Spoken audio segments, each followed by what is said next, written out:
Now it's young man's turn.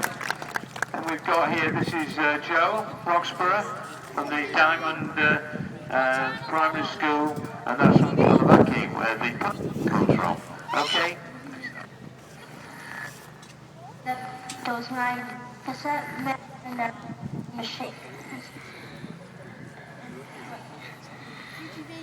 In 1940, Britain was at war. The Germans hoped to gain full power. July to October, they attacked with invades on Britain's soil.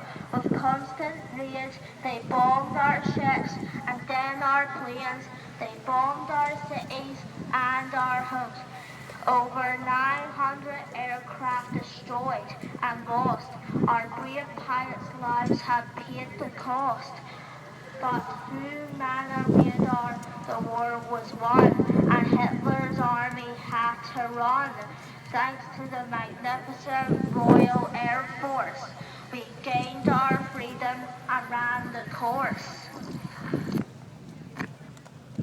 How about that then? Come on, nice round of applause. There's two very, very clever young children here, and they're going to get go flying, okay? Just now we've got the